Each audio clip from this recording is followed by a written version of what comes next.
Desde Panamá hasta México. Sígale el pulso a la información mesoamericana desde la visión de los movimientos sociales. Informativo Voces Nuestras, una producción de la Asociación Voces Nuestras. Le damos la bienvenida a la emisión 827 del informativo mesoamericano Voces Nuestras, una producción colaborativa que elaboramos junto a nuestra red de corresponsales en la región. Iniciamos como todas las semanas con un fuerte saludo a nuestras audiencias, emisoras aliadas y espacios de comunicación que difunden este trabajo informativo. Desde el Centro de Comunicación Voces Nuestras les saluda Joaquín Tapiarenas con la información que nos llega desde México hasta Panamá. En la semana en que se conmemoró el Día Mundial del Ambiente, aprovechamos de enviar un saludo de esperanza y resistencia a las organizaciones, colectivas, activistas y pueblos originarios que sostienen la lucha por defender la casa común, como le llaman los pueblos mayas. De inmediato les compartimos los titulares para esta semana. En Nicaragua, cierres de consulados en Estados Unidos afectan a las personas migrantes y el envío de remesas. En Costa Rica, Foro expone los principales conflictos socioambientales en Costa Rica y Nicaragua en el Día Mundial del Ambiente. En Honduras, país bajo una migración silenciosa que se está llevando la juventud. En El Salvador, habitantes de El Icacal forzados a desalojar sus viviendas para dar paso a proyectos turísticos. En México, histórico triunfo tras la elección de la primera mujer presidenta. En Costa Rica, obra de teatro danza Oxitocina denuncia la violencia obstétrica. En Panamá, país sigue sin resolver problemáticas ambientales. En México, alerta por la mercantilización de la medicina tradicional. En Guatemala, el delito de genocidio es difícil de probar, nos dijo Arsenio García, abogado en Derecho Internacional y perito del juicio por genocidio Ixil.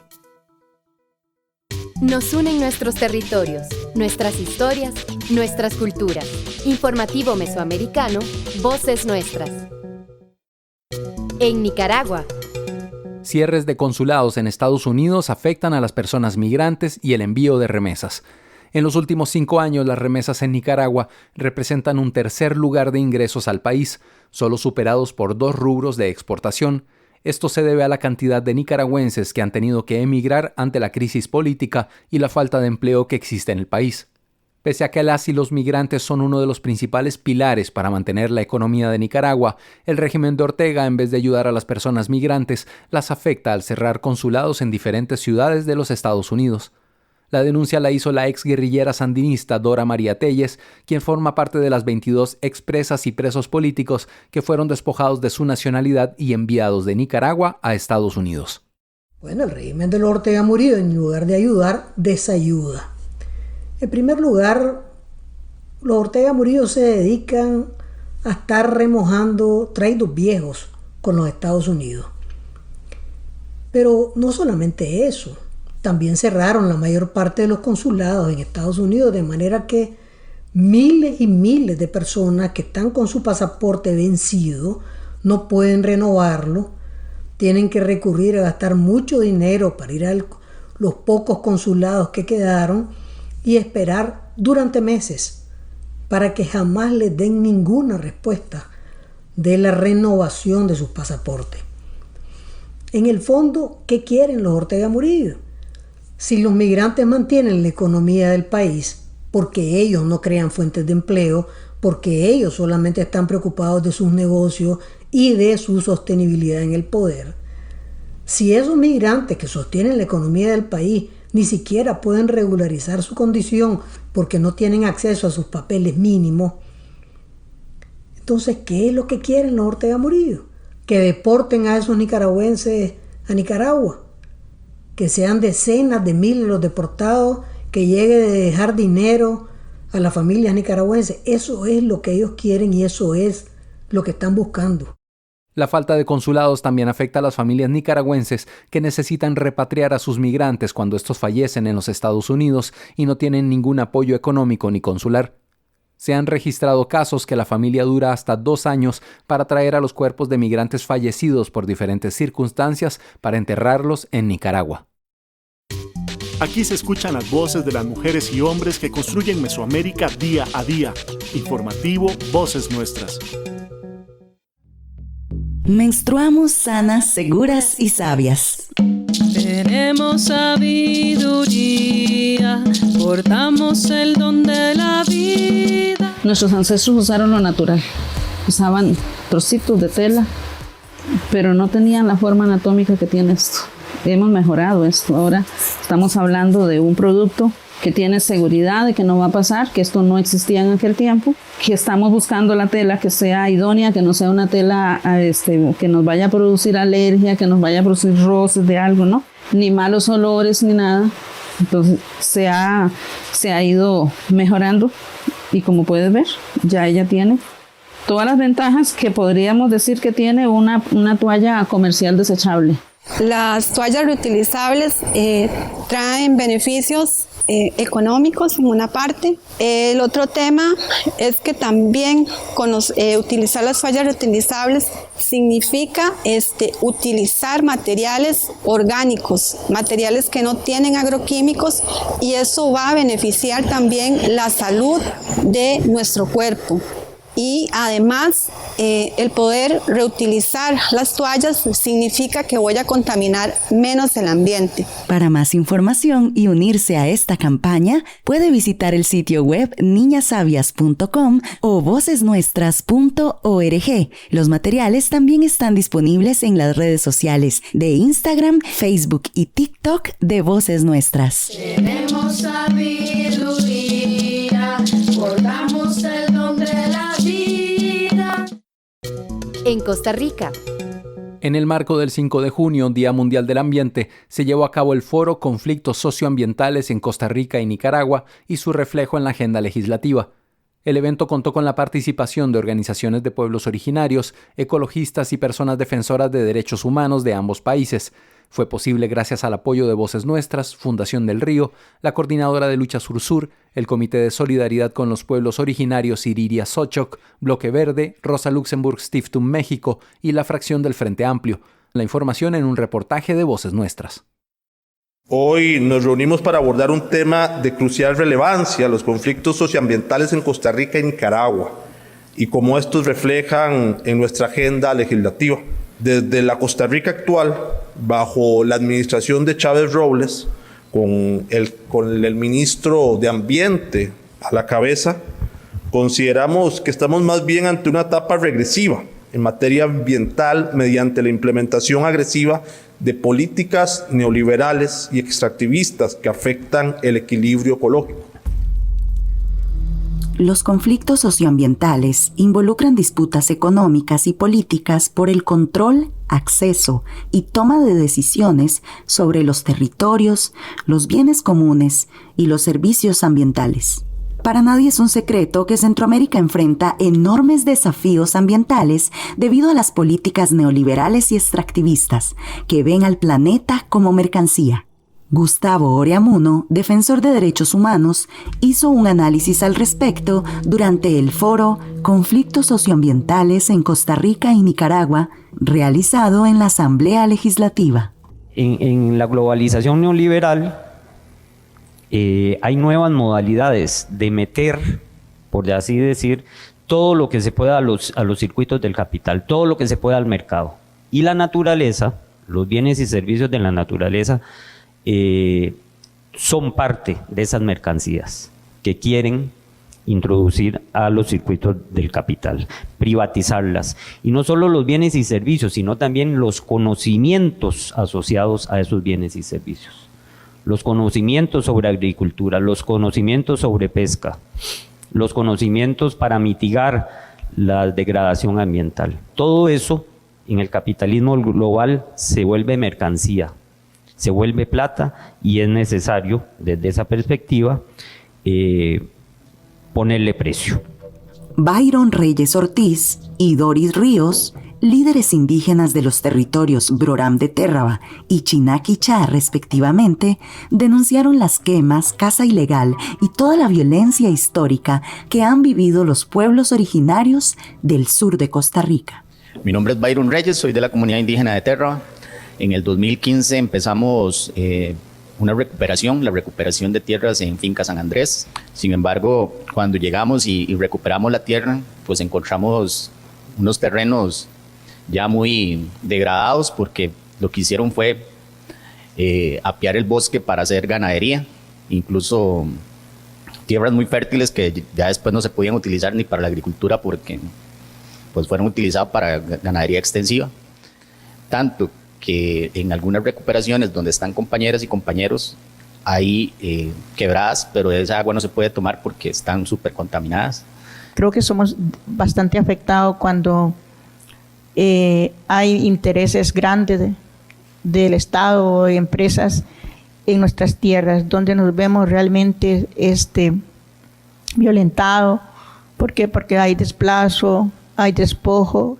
Nuestras tierras se convirtió en ganadería, en pastos, y nuestros hermanos y hermanos viviendo situaciones muy difíciles. Gracias a la Fundación del Río conocimos también las experiencias de las comunidades indígenas misquitas y afrocaribeñas de Nicaragua, que han sido desplazadas y obligadas al exilio debido a la escalada de violencia del régimen dictatorial Ortega Murillo y a las invasiones de no indígenas con fines de explotación ganadera en territorios autónomos y zonas protegidas. Nicaragua es el país de la región que más rápido se deforestan sus bosques. Hay una deforestación entre 150.000 y 170.000 hectáreas de deforestación anual en el país. Eso significa que comparado, por ejemplo, con la época de Somoza, la deforestación anual se rondaba 100.000 hectáreas anuales. Es decir, que estamos por encima incluso de la época de Somoza con el actual régimen de Ortega Murillo. Y la principal causa de deforestación es la ganadería extensiva. Y eso implica un desplazamiento, una invasión a los territorios indígenas, una pérdida de la cobertura forestal dentro de áreas protegidas, y nuestros bosques más importantes y mejores conservados, pues obviamente hoy han perdido más del 50% de su territorio. En el caso de Bozaguá, más del 50%. En el caso de Indio Maíz, que son dos áreas de las más importantes a nivel centroamericano de su conservación, todavía tiene el 70% de cobertura, es decir, al menos un 30% de deterioro dentro de su zona núcleo. En medio de una crisis ambiental global, el pasado lunes 3 de junio, la ministra de la Presidencia, Natalia Díaz, informó que más de 40 proyectos e iniciativas de ley que estaban en la corriente legislativa serían desconvocados, dejando únicamente al proyecto 23414, conocido como Ley de Armonización del Sistema Eléctrico. Para la diputada del Frente Amplio, Sofía Guillén, esta propuesta, impulsada por el gobierno de Rodrigo Chávez, representa un llamado a la privatización del mercado eléctrico y a continuar desmantelando la institucionalidad pública. Bueno, no es un proyecto de armonización, aunque se llame así, es un proyecto para privatizar el mercado eléctrico y tiene 3 contenidos fundamentales. El primero, elimina el DOCSE dentro del ICE, que es la dirección operativa, el Centro Neurológico Eléctrico de este país, que está en el ICE, y lo convierte en una cosa llamada ECOSEN, que va a estar regida o bajo la rectoría del MINAE y conformada y dirigida no por un grupo técnico, sino por un grupo político con intereses privados. Y esa gente es la que se va a encargar de despachar la electricidad costarricense. Es decir, perdón, pero eso suena muy mal, huele muy mal, y eso va a terminar en caos que no se va a poder planificar y que va a aumentar el riesgo de racionamientos para que unos cuantos billos hagan negocio con la electricidad. Desconvocó el proyecto de capitales emergentes que nos permite combatir al narco, no sabemos por qué. Y no convoca los proyectos de reactivación económica como pleno empleo, evitar abusos por cobros de mora, reducir precios de medicamentos. Mira, hay miles de proyectos de ley que discutir aquí que son útiles para la gente. En vez de eso, desconvoca todo y nos deja solo con un proyecto: privatización del mercado eléctrico. Las nefastas implicaciones socioambientales y políticas que tienen los conflictos socioambientales en nuestra región nos reafirman la importancia de una gestión sostenible de los bienes comunes para garantizar el buen vivir y el futuro de la humanidad. Desde Voces Nuestras en San José, Costa Rica, un reportaje de Génesis R. Cruz. En Honduras. País bajo una migración silenciosa que se está llevando la juventud. Factores como la falta de empleo y oportunidades para generar ingresos, la situación económica, la violencia e inseguridad y, en cuarto lugar, la reunificación familiar crean el escenario perfecto para que 4 de cada 10 jóvenes quieran abandonar el país. El reporte con Rommel Gómez desde Radio Progreso en Honduras. Me plantearon una forma exageradamente buena. Me estaban cobrando pues 12,000 si rodeándolos y $8,000 si yo los llevaba de entrega. Pero el método me pareció muy bueno porque me dijo que iban a pasar por todo México en avión. De que llegaban a Guatemala, desde ahí iban una sola hasta la ciudad de Juárez, que es ahí donde llegaron y ahí fue donde cruzaron para El Paso, Texas. Así, de manera silenciosa, entre 100 a 150 hondureñas y hondureños abandonan el país cada día, ya sea por reunificación familiar o en busca de esas oportunidades en Estados Unidos, ya que Honduras no proporciona las condiciones para tener una vida digna. Este hondureño, que reside en Estados Unidos desde hace más de 10 años, se une a una enorme lista que han tenido que pagar a los denominados coyotes para poder llevarse a sus hijos y darles un futuro diferente al que podrían tener en nuestro país. Que en una semana me los iban a tener en la frontera, pero ellos solo me pidieron que yo fuera puntual con el dinero. Lo que me pidieron fueron $2,000 por cada uno y lo demás, el resto, cuando estuvieran en Ciudad Juárez. Creí y pues sí lo estoy viendo. Ya tienen 2 años de estar aquí y he visto que las oportunidades en cuanto al estudio aquí van a la escuela, aquí muy diferente allá. Si venían o pasaba algo no iban, que las inundaciones, que protestas, que el golpe de estado, que esto y que ya no hay escuela. Entonces aquí todas esas cosas no suceden y entonces tienen más oportunidades los hijos de uno. De acuerdo al sondeo de opinión pública del ERIC, 4 de cada 10 hondureños han pensado en irse del país, siendo los principales factores la falta de empleo y oportunidades para generar ingresos, la situación económica, la violencia e inseguridad y, en cuarto lugar, la reunificación familiar. Lo preocupante, según César Cárcamo de la Comisión de Acción Social Menonita, es que la situación no cambia para los más pobres y esta migración silenciosa nos está dejando sin la población joven.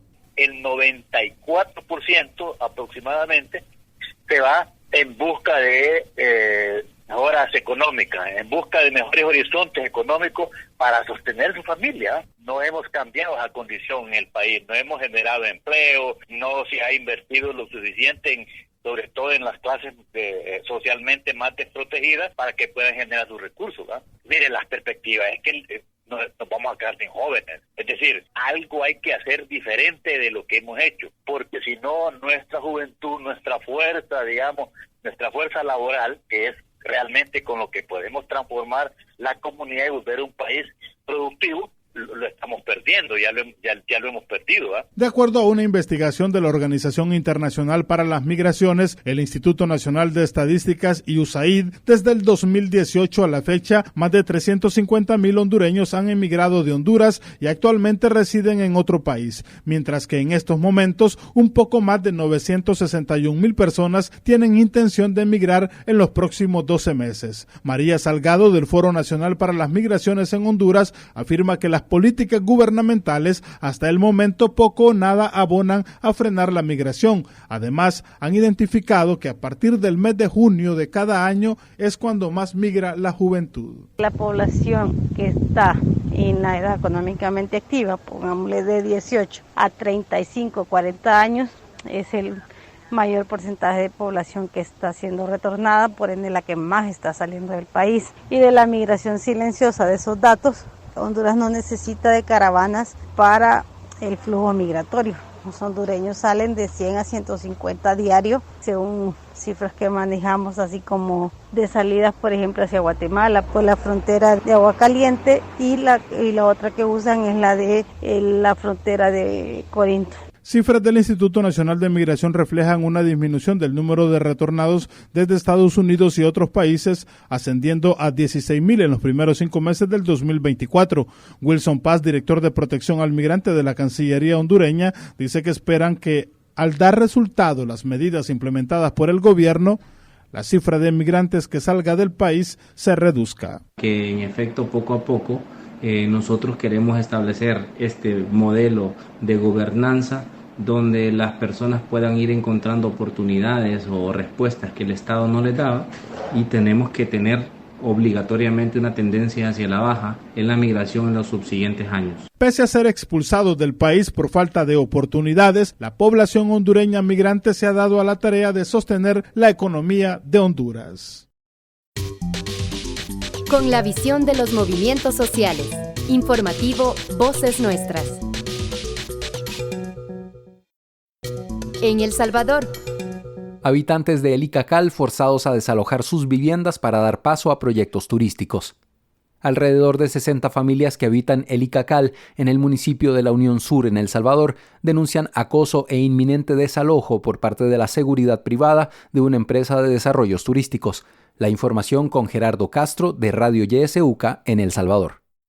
La comunidad del Icacal en la Unión está formada por pescadores, agricultores, campesinos y artesanos. En 1950 las autoridades locales convirtieron la zona en una hacienda con el beneplácito del alcalde y el gobernador, explicó Ludwig Navarrete, integrante del movimiento indígena para la articulación de las luchas de los pueblos ancestrales de El Salvador, Milpa. Esas tierras fueron heredadas por la familia del exgobernador conocido como José Villatoro, quienes lotificaron la zona y la llamaron Santa Mónica. Posteriormente la zona se vendió a un consorcio turístico. Ahí comenzaron las amenazas de desalojo hacia los pobladores. Sin embargo, los pobladores no tienen un título de propiedad que les permita defenderse ante las amenazas de desalojo. Aseguran que han intentado obtener ayuda con instituciones públicas para legalizar sus tierras, pero no han sido escuchados. Los pobladores luchan en contra del desalojo en medio de amenazas de agentes de seguridad privados, quienes en 2 ocasiones encapuchados y con armas los han intimidado para que se vayan de la zona. Eso ha ocasionado que muchas personas se desplacen a otras zonas, dijo Candelario Coreas, habitante de la isla e integrante de Milpa. Sí, son intentos de desalojo, o sea que ya se ha retirado bastante porque ellos se fueron, porque según pues ellos lo han amenazado, los que han llegado allí a amenazarlos. Y entonces ellos pues como el temor de la amenaza que han tenido, se han salido. Bueno, mis compañeros también han hecho amenazados también de los señores que han llegado allí enmascarados. ¿Qué tipo de amenazas han recibido? Amenazas que les han puesto esta alarma. La han tirado al suelo y le han puesto la arma.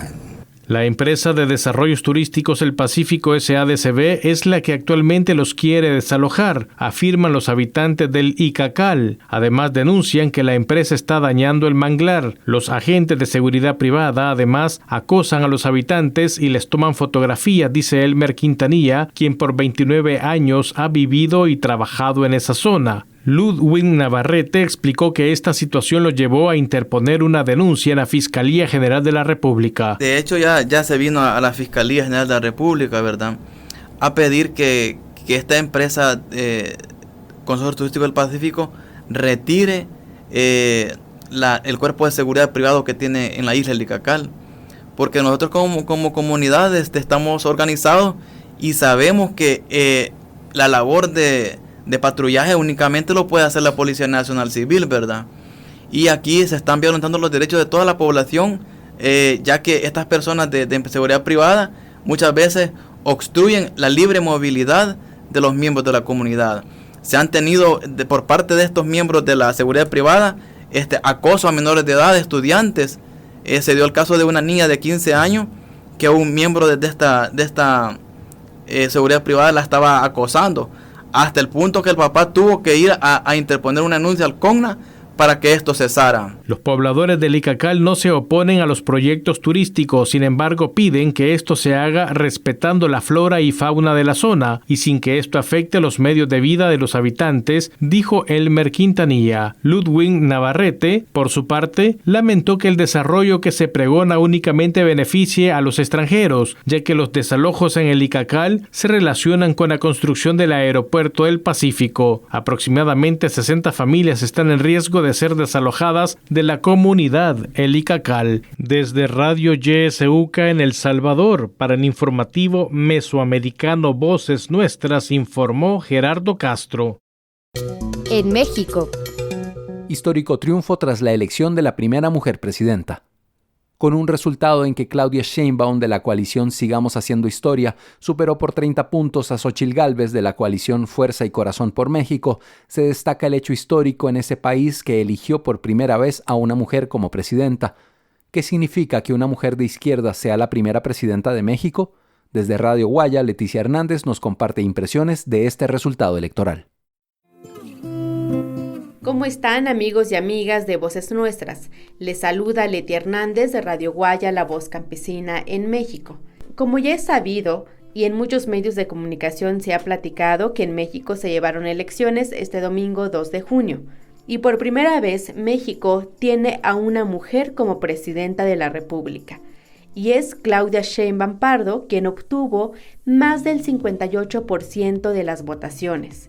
Para México, este es un hecho histórico, porque las mujeres siempre han tenido limitaciones para ocupar estos espacios en la política. Pero las mujeres mexicanas se sienten identificadas, principalmente las mujeres originarias. ¿Nos sentimos representadas por Claudia Sheinbaum Pardo? Escuchemos la opinión de algunas mujeres que nos comparten qué opinan de que tengamos una presidenta mujer en México. Para mí, que haya ganado una mujer a la presidencia de la República, pues es importante porque quiere decir que el valor de las mujeres está siendo más significativo y está siendo más valorado por la sociedad. Siento que la mujer está sobresaliendo y pues ciertamente es una responsabilidad enorme llevar sobre los hombros pues el gobierno de este país. Sin embargo, pienso que las mujeres también podemos tomar decisiones importantes. Tan es así pues que la licenciada Claudia pues ha llegado hasta donde está y estoy segura de que su camino no ha sido fácil. Ahora viene lo más importante, que verdaderamente nos represente como mujeres y pues que dignifique a la mujer, ya estando ahí en la presidencia, pues que sean valoradas más nuestro valor como mujer, que se nos haga valer nuestros derechos, que ya no exista tanta represión en contra de las mujeres indígenas, en contra de todas las mujeres. Pues ella ya estando en el lugar donde está, creo que tiene la oportunidad de hacer valer los derechos de las mujeres y de generar, no sé, nuevas propuestas, nuevas leyes en donde las mujeres seamos más respetadas, más valoradas y más incluidas dentro de la sociedad. Me parece que es un hecho histórico que quedará marcado para siempre en la historia de México, en los libros que los niños van a leer, los niños y las niñas van a leer, van a saber que en el 2024 tuvimos a la primera presidenta de México y que fue mujer. Creo que esto es como la culminación de un gran proceso que se ha venido haciendo, una lucha de las mujeres para tener un lugar, para posicionarse en la política de nuestro país. Hemos tenido ya gobernadoras, hemos tenido, el INE lo dirige una mujer, varios puestos importantes ya han sido ocupados por mujeres y ahora pues nuestra presidenta es mujer.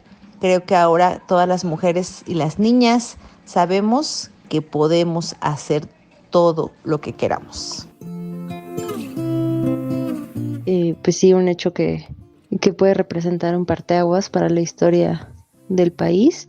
La primera mujer presidenta implica pues que justo todas estas luchas que han abanderado las mujeres empiecen a tener como pues resultados positivos, ¿no? Así como de bote pronto, porque pues justo las mujeres pues ya podemos acceder a este tipo de cargos importantes de decisión, de representatividad.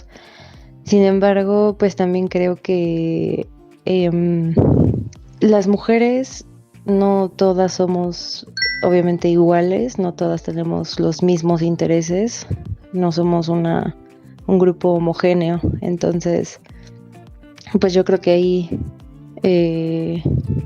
lo fino va a estar en cómo ella también pues atiende todas estas necesidades, ¿no? De todos los grupos tan diferentes de mujeres que hay.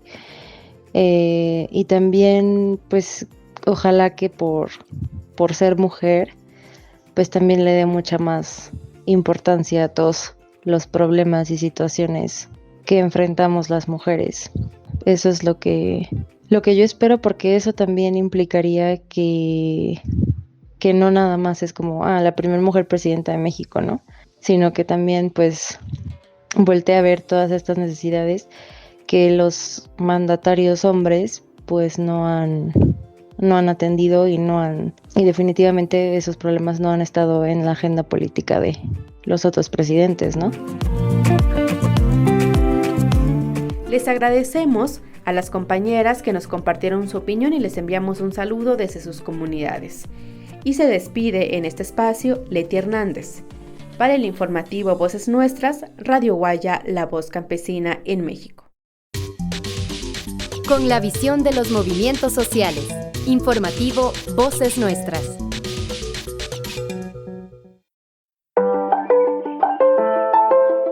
Hablemos claro. La anticoncepción de emergencia es un método seguro y efectivo para prevenir embarazos hasta 72 horas después de haber tenido una relación sexual sin protección. Sea cual sea la razón, si te forzaron a tener relaciones sexuales, si el condón se rompió durante la relación sexual, si no te sentís segura, vos podés, y es tu derecho, solicitar anticoncepción de emergencia en EVAIS, farmacias, clínicas privadas, atención de urgencias, etc. Este es nuestro derecho.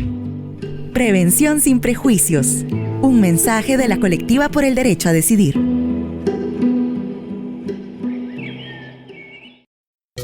En Costa Rica.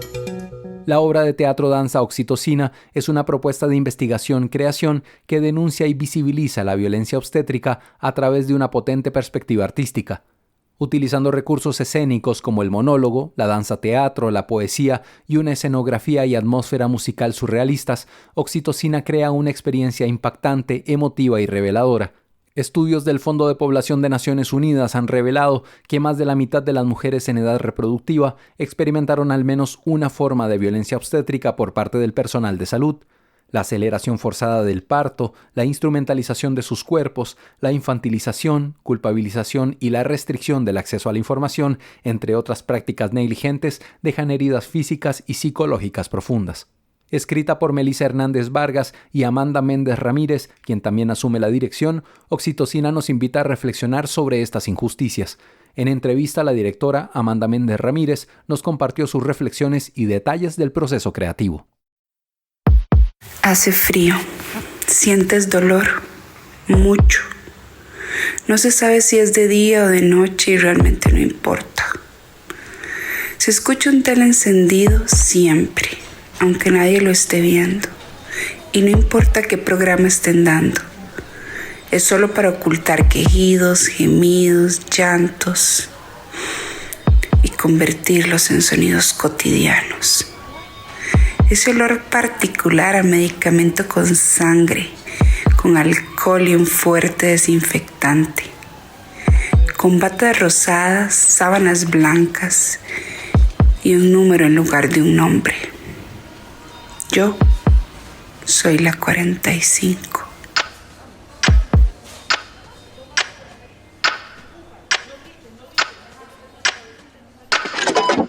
Mi nombre es Amanda Méndez Ramírez. Soy artista escénica, directora, investigadora y docente, y soy de Costa Rica. La obra de teatro Oxitocina integra testimonios reales de 4 mujeres costarricenses que vivieron experiencias de violencia obstétrica durante su proceso de embarazo, de parto y de posparto. Y a partir de las 4 historias se construyó una única historia que recopila varias de las manifestaciones de violencia obstétrica que ellas experimentaron en este proceso. Por ejemplo, la repetición de las batas, que es un elemento que está directamente relacionado con uno de los testimonios, donde una mujer nos comentaba que por diversas razones le tuvieron que cambiar muchas veces las batas en el hospital. el elemento del agua que tiene que ver con cosas que nos contaron en la entrevista, las bolsas de suero intravenoso que son parte de la instalación escenográfica del montaje.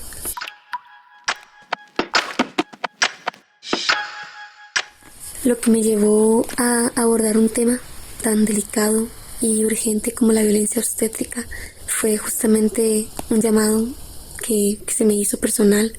Yo escuché una ponencia de mi colega Melissa, que era justamente sobre testimonios de violencia obstétrica de mujeres a las que ella había entrevistado, y eso me hizo querer poder llevar este tipo de discursos al lenguaje de la danza-teatro.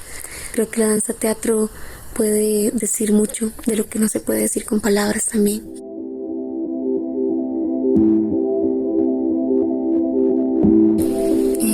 Yo espero que efectivamente este montaje Oxitocina contribuya a visibilizar y a denunciar la violencia obstétrica desde un lugar sensible, desde las posibilidades particulares que tiene el arte.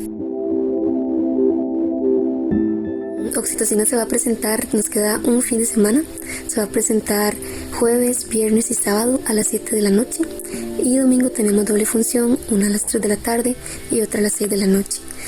Se puede encontrar más información sobre el montaje en nuestra página de Instagram, que se llama Oxitocina_obra de teatro, y también en el Instagram del Teatro Universitario UCR.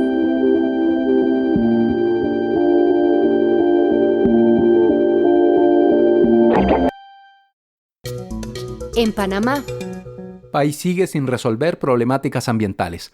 Olmedo Carrasquilla, del colectivo Voces Ecológicas, y Dania Batista Guevara, de Radio Temblor Internacional, nos comparten las principales problemáticas ambientales en Panamá en el marco del 5 de junio, Día Mundial del Ambiente. Desde 1972, la Asamblea General de las Naciones Unidas estableció el 5 de junio el Día Mundial del Medio Ambiente, con la finalidad de crear conciencia en la conservación y preservación de la naturaleza. Lamentablemente, con el pasar del tiempo se ha generado una crisis climática que está afectando al planeta Tierra debido a causas naturales, pero principalmente por la acción humana. Y Panamá, pese a lo que está sucediendo a nivel global, tiene abiertas problemáticas ambientales, las cuales podemos mencionar algunas.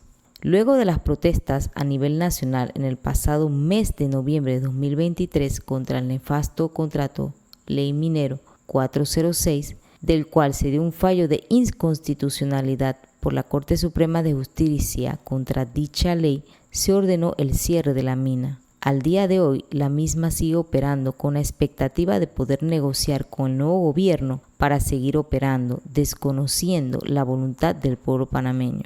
Por otro lado, debido al cambio climático, los habitantes de la isla Gardi Sugdup, la cual forma parte de la comarca Gunayala, han abandonado la isla ya que se está hundiendo y están siendo reubicados en tierra firme. La falta de gobernabilidad ambiental. Pese a que Panamá es firmante del Acuerdo de Escazú, no hay participación ciudadana en los procesos de toma de decisiones ambientales.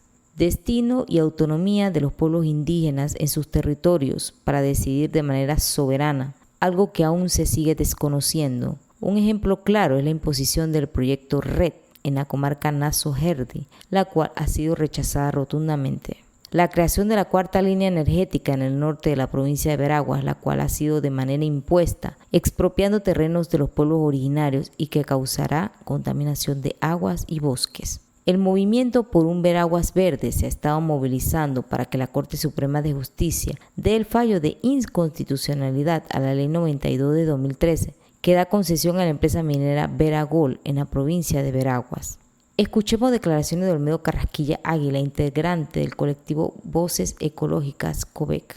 Bueno, queremos expresar desde Panamá que la gobernanza en materia socioambiental aún se mantiene pues con un nivel de nula participación ciudadana y por supuesto muy poca voluntad de parte del gobierno central, que le queda ya un mes de gobernanza, ¿no? Que es el presidido por el presidente Laurentino Cortizo, que no ha existido reparo ni resarcimiento por los daños ambientales y mucho menos retroceso a las distintas concesiones para extracción, ¿no? De bienes ecológicos. Dentro de este conglomerado podemos manifestar que aún el movimiento por un Veraguas verde mantiene una lucha intensa por el fallo de inconstitucionalidad ante la ley 92 del 2013 que le da esa concesión minera a la empresa minera Veralgol, esto en la región de Veraguas. Igualmente vemos la creación de la cuarta línea energética en el norte de esta región, provincia de Veraguas, que aún no ha existido una transparencia y participación directa de las comunidades, tanto campesinas, indígenas, para dirimir si realmente es positivo o negativo este proyecto, que realmente de fondo expertos han dicho que no, debido a que pasa el corredor biológico mesoamericano. Entre otros puntos, también está la incertidumbre dentro de las autoridades tradicionales del pueblo indígena Nazo, en el cual todavía se debate la posibilidad de imponer o no los proyectos RED+, que significa reducción de emisiones de dióxido de carbono y deforestación, degradación, que realmente son parte de las falsas soluciones al cambio climático. Entre otros puntos, pues, la falta de voluntad y capacitación a recursos humanos de parte del gobierno para las instituciones que tienen que aplicar el acuerdo de Escazú. Y aún persiste la criminalización a algunas compañeras y compañeros defensores ambientales que fueron denunciados en el marco de la huelga del 2023. Y por supuesto, una de las cosas importantes aquí es que aún está el movimiento socioambiental y ciudadano panameño a la espera, pues, de que se cierre el proyecto minero Cobre Panamá. Otro de los puntos ya de mayor envergadura ha sido, pues, de que el Estado panameño ha iniciado, pues, el traslado de moradores del pueblo indígena Gunayala debido al aumento del nivel del mar en algunas islas, en este caso Gardí, Sugdub, que muchos habitantes ya se sienten en riesgo debido a ese aumento del nivel del mar, producto, pues, del cambio climático y el deshielo que existe en los polos. Estos son algunos de los temas socioambientales más profundos que están en debate, que no ha podido solucionar el gobierno saliente y que le espera al próximo, pues, un gran debate de poder garantizar la participación ciudadana y una gobernabilidad socioambiental. Desde Panamá, soy Dania Betsy Batista Guevara, Radio Temblor Internacional, para el informativo Voces Nuestras. En México. Alerta por la mercantilización de la medicina tradicional. Paul Hesch, investigador del Instituto Nacional de Antropología e Historia, nos compartió una reflexión sobre la mercantilización de los saberes locales alrededor de la medicina tradicional. Desde un enfoque de derecho a la salud, Paul nos alerta de poner en riesgo tanto la vida de pacientes como la transmisión de saberes ancestrales en medicina. Pasamos a la nota que nos llega desde Radio Sinaca, en México.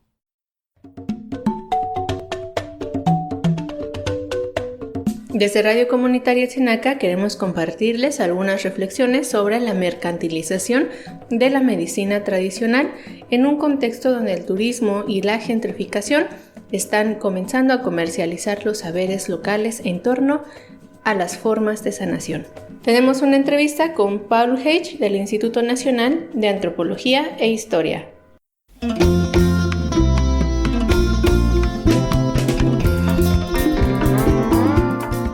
Primero platícanos un poco de ti, de la organización, proyectos o institución en los cuales colaboras y cuál ha sido el vínculo que has tenido con el tema de la medicina tradicional. Yo soy Paul Hesch Martínez, soy investigador titular en el INA, en el área de Antropología Médica y Etnobotánica. El INA es el Instituto Nacional de Antropología e Historia, y curador del Museo de Medicina Tradicional y Herbolaria en el centro del INA en el estado de Morelos. Formo parte del Comité de Productos Naturales de la Comisión Permanente de Farmacopea y bueno, trabajamos con diversos procesos, inclusive de organización comunitaria, en estos temas. También nos puedes platicar a qué nos referimos con esto de la mercantilización de la medicina tradicional o del curanderismo. En nuestra sociedad, un rasgo esencial del modelo económico dominante es que todo es susceptible de ser convertido en mercancía. Para vender cosas y servicios, hasta se construyen necesidades y se sugieren enfermedades. Así que la enfermedad es un excelente recurso comercial y toda medicina es susceptible de ser mercantilizada, inclusive la medicina llamada tradicional. El curanderismo es una palabra un poco precisa o despectiva a veces porque los curanderos y parte depositarios de los saberes y prácticas de la medicina tradicional ha ido incorporando elementos de diverso origen, o sea, más que curanderismo como tal, se trata de un conjunto de saberes y prácticas muy amplio y que es tradicional no porque no cambie, porque sí se adecua con el tiempo, sino porque se transmite por generaciones. Entonces, la comercialización de estos saberes y prácticas es efectivamente una situación que se está dando. Y también este problema de las escuelas llamadas escuelas de medicina tradicional, que no provienen de los mismos curanderos y de sus unidades, ni de los mecanismos tradicionales de transmisión de conocimientos. Desgraciadamente hay una presión comercial por la venta también de conocimientos que se extraen de los pueblos, que se extraen de los mismos de los curanderos y parteras, entonces se venden en escuelas de este tipo. Y este es un proceso que poco a poco se ha estado dando. Y buscan estos negocios su registro como escuelas, pero no tienen legitimidad. Hay, sin embargo, una experiencia muy diferente que no es mercantil y se lleva a cabo actualmente en la Sierra Norte de Puebla por un grupo de curanderos totonacas, basada en la comunalidad como tradición de reciprocidad al interior de los pueblos. Esa modalidad de enseñanza es importante y debe ser apoyada, pero a raíz de ciertas declaraciones públicas de la Secretaría de Salud, reivindicando o reconociendo la importancia de la medicina tradicional, pues sí surgió el reclamo de varios de estos negocios de venta de conocimientos para que fuesen registrados y reconocidos. Y esa es una realidad que se está dando. Entonces sí se requiere clarificar esto de la venta, no solo de la medicina tradicional, sino de sus conocimientos. La siguiente pregunta es, ¿cuáles son los riesgos de estos procesos de los que nos estás hablando, ¿no? De mercantilizar o comercializar los saberes. Bueno, vale la pena mencionar que la salud no debe ser un negocio, porque la salud es un derecho de ciudadanía. La mercantilización de cualquier medicina implica creer que la salud y la curación se pueden comprar, y eso nos distrae de las causas de las enfermedades. Entonces es un riesgo. Los pacientes que van a ver a una doctora o a un curandero buscan a menudo la curación, no la salud. Ellos quieren recibir algo que les permita seguir viviendo como viven. Y si sus condiciones de vida son enfermantes, pues van a seguirse enfermando y se convierten así en muy buenos clientes. Como todo se vende, la presión por hacer comercio de los saberes y de las prácticas de atención a la salud y la enfermedad que tienen los pueblos y las comunidades hace que nos encontremos a personas que se autohabilitan como curanderos mediante el internet, pero que no lo son y no pertenecen a ninguna comunidad de base que los avale como tales. De modo que venden el exotismo estos pseudocuranderos que mucha gente busca ahora, lo exótico. Y el problema es que con ello los pacientes pierden su tiempo y sus recursos y algunas de esas enfermedades siguen su curso, se complican y acaban con la vida. La salud no es una mercancía, es un derecho de ciudadanía y todo ser humano, por el solo hecho de serlo, merece atención médica accesible y por eso es necesario tomar en cuenta las diversas modalidades de atención y de medicina existentes. Y una de ellas es la medicina tradicional. Nosotros como seres humanos en estas condiciones podemos llevar adelante situaciones de aprovechamiento de todas las medicinas en función de las personas y no colocar a las personas enfermas en función de las medicinas.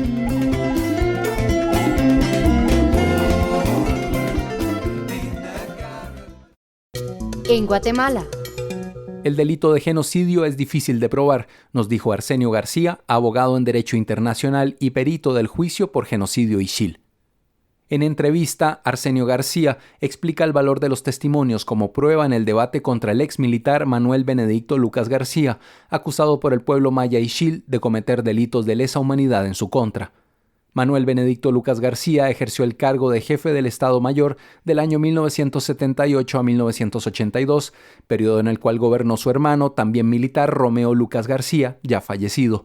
Pasamos a la entrevista que realizó Marco Antonio Hernández Arévalo desde la Federación Guatemalteca de Escuelas Radiofónicas, FEGER. Les acompaña Marco Antonio Hernández Arévalo, en esta ocasión desde las cabinas centrales de FEGER en la zona 1 de la ciudad capital. Abordaremos el desarrollo del caso genocidio Ixil, segundo juicio que se está llevando por este mismo caso ahora contra Benedicto Lucas García.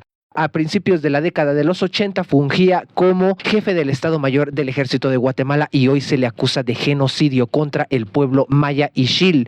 Tenemos con nosotras y con nosotros a un invitado muy especial. Se trata de uno de los peritos que participó de este juicio que se está desarrollando. Se trata de Arsenio García Cores. Él es abogado de derechos humanos y perito en este caso.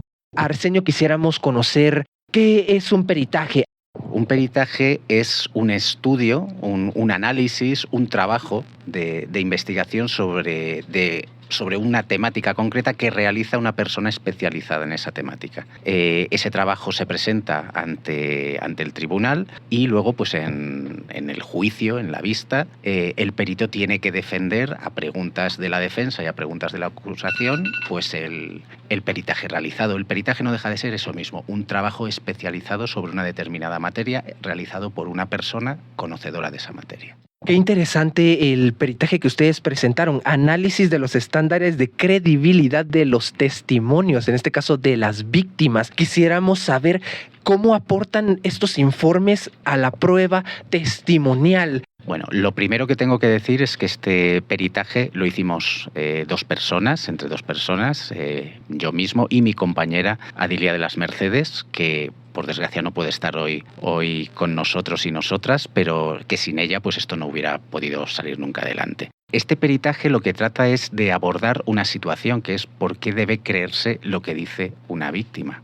Entonces no se trata de determinar si lo que dicen, lo que han dicho las víctimas en sus testimonios, en sus denuncias, es cierto, porque eso va a depender del tribunal ahora en el proceso probatorio, sino de ver los elementos que determinan o pueden determinar por qué el testimonio debe ser creíble.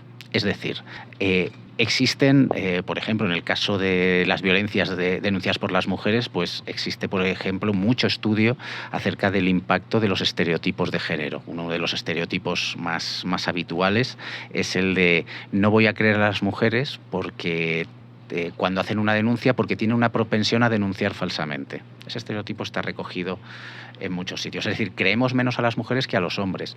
Creemos menos a las personas que pertenecen a determinado grupo étnico que a las personas ladinas. ¿Por qué? Porque se generan una serie de estereotipos sobre colectivos, sobre grupos de población, que lo que hacen es minusvalorar su condición de personas y minusvalorar entonces la capacidad de ser creídas. Lo que tratamos con este peritaje es tratar de ofrecer un marco estructurado para la valoración de los testimonios, pero que se basa en estándares internacionales del derecho internacional de los derechos humanos. Es decir, estándares que no se pueden rebajar. Hasta este punto ya se han presentado testimonios de las propias víctimas y sobrevivientes, testimonios de violaciones sexuales y diversos tipos de peritajes. Ahora estamos conversando con uno de los peritos y su tema fue análisis de los estándares de credibilidad de los testimonios de las víctimas. Abogado Arsenio, desde el punto de vista de los juzgadores, del tribunal, del juez, ¿qué aspectos evalúan ellos de los informes que ustedes presentan en los peritajes? Deben valorarlos y deben evaluarlos. Puede haber peritajes más técnicos que a lo mejor pues sí, no queda al final más remedio que asumirlos, puesto que los magistrados y magistradas pues a lo mejor no tienen esa formación, digamos, en químicas o en otro tipo de ciencia, en biología, etcétera, ¿no? Pero nunca es un peritaje jurídico, pues deben valorarlo y tal. Nosotros lo que planteamos es obviamente una estructura que entendemos perfectamente fundamentada en derecho y con lo cual esperamos que como tal la acepten. En nuestra experiencia, este peritaje ya lo presentamos en el caso de Sepur Sarco y lo presentamos también en el caso de violencia sexual a Chi, y en ambos casos hizo parte de la sentencia, luego fue valorado positivamente. Entonces, esperamos obviamente que sea valorado también positivamente por parte del tribunal. Quisiéramos saber cómo ve usted los testimonios presentados en este caso, como de este conflicto que duró 36 años. En los juicios, generalmente, las personas, los jueces, los abogados, abogadas, magistrados, magistradas, lo que suelen buscar es pruebas. ¿Y qué consideramos generalmente como prueba? Pues documentos que recojan algo, una prueba médica, un análisis de ADN, fotografías, no. Aquí estamos hablando de situaciones que sucedieron hace más de 40 años. ¿Qué pruebas hay de lo que sucedió? Evidentemente ha habido exhumaciones y tal, pero hay muchos hechos de los que cuentan las víctimas que no se recogen en pruebas y que si se pudieran y si hubiera habido algún tipo de prueba en algún momento, ha pasado ya demasiado tiempo para poder tener esa prueba. ¿Qué nos ofrecen los testimonios? Los testimonios nos ofrecen lo que pasó. Porque podemos tener una exhumación y en una exhumación podemos saber que hubo en una fosa común, me invento los números, 40 osamentas. Se puede determinar que las 40 osamentas fueron ejecutadas porque tienen pues una bala en la sien o en la cabeza o tienen diferentes cortes de machete. Perfecto. Pero eso no nos dice nada más. No nos dice por qué sucedió, no nos dice cuándo sucedió, nos puede decir un más o menos, pero no nos dice cuándo sucedió, no nos dice las motivaciones, no nos dice qué pasó con las víctimas que sobrevivieron. Eso nos lo dice la gente. Es decir, los testimonios lo que hacen es aportar una visión de contexto, ya no solo de lo que le pasó a una persona en concreto, sino uniendo todos los testimonios como pequeñas piezas de un puzzle total. Lo que sucede es que nos dan esa imagen del contexto real de lo que sucedió y de lo que sucedió con las víctimas que sobrevivieron, porque al fin y al cabo, pues insisto, ¿no? El recuperar osamentas lo que nos habla es de las víctimas que fallecieron, pero nos habla de manera muy limitada. La importancia de los testimonios, pues, o la importancia de evaluar bien los testimonios, que aunque no lo parezca o aunque no nos parezca, tienen el mismo valor como prueba que cualquier otra, que una fotografía, que un examen de ADN, que cualquier otra. Lo que nos hace es darle fortaleza a ese contexto y a esa denuncia que hacen las personas. ¿Cuál fue la conclusión final de nuestro peritaje? Que todos los testimonios tenían un alto nivel de verosimilitud y un nivel de credibilidad que iba más allá de toda duda razonable, con lo cual, a juicio de los peritos, de mi persona y de mi compañera Dilia, pues esos testimonios deben considerarse como prueba fehaciente de los hechos que contienen. Y quisiéramos que nos pueda explicar desde su experiencia por qué considera que sí hubo genocidio en Guatemala, si lo considera o no. Bueno, en el peritaje no se aborda la cuestión de si hubo o no hubo genocidio. Yo a nivel personal y mi compañera Dilia también sí pensamos que lo hubo. ¿Vale? Entonces vamos a contestar, o voy a contestar en este caso, como abogado experto en derechos humanos. El genocidio es el delito más difícil de probar, porque lo que tiene que probar es la intención de acabar con un grupo religioso, un grupo étnico, un grupo nacional, etcétera, ¿no? Y eso es lo más difícil, porque ¿cómo se prueba una intención? No se trata de asesinar a muchas personas de un grupo, se trata de probar que yo tenía la intención o que esa persona tenía la intención de acabar con el grupo, de realmente erradicarlo de la faz de la tierra. Y esa es la complicación. Evidentemente no hay una prueba fehaciente de esa intención, pero sí podemos ver o observar distintas pruebas indiciarias de un nivel muy cualificado, ¿no? Cuando nos encontramos, por ejemplo, que determinadas violencias se repiten de manera generalizada en distintos tiempos, en distintos lugares, y que van designadas básicamente a un grupo concreto, eso, según el derecho internacional, se llama se dice que estamos ante una violencia, o en este caso, un tipo de violencia generalizada, pero que además es sistemática, porque se produce, insisto, en diferentes tiempos, en diferentes lugares y de la misma manera y hacia un mismo grupo. Eso incluso se puede considerar que una violencia sistemática, incluso aunque los altos mandos no la ordenaran, simplemente la permitieran. De ahí es muy difícil pensar que durante tantos años, porque no estamos hablando de una matanza, de un hecho aislado, una masacre en particular o algo, estamos hablando de muchas masacres, 600 y pico masacres que tiene consignadas la Comisión de Esclarecimiento Histórico en su informe, ¿no? Estamos hablando de muchísimas masacres y contra el mismo grupo étnico durante mucho tiempo. Evidentemente es muy difícil pensar que la gente en el Estado Mayor no conocía lo que estaba sucediendo. Y de lo que se trata es de extraer de toda esa información si Benedicto Lucas realmente ha sido responsable de genocidio. Nuestra opinión, mi opinión, en este caso voy a hablar en mi nombre, mi opinión es que es imposible pensar que no existía ese genocidio, esa intención realmente de acabar con un grupo, cuando existían frases escritas en los distintos planes militares como la de quitar el agua al pez, etcétera, etcétera, que lo que hablan es designar en este caso a los distintos grupos mayas y en este caso al grupo Ixil como enemigo interno. Arsenio García Cores, abogado de derechos humanos. Es así como conocimos los detalles de voz de uno de los peritos que estuvo presente en este juicio por genocidio Ixil. Con la visión de los movimientos sociales.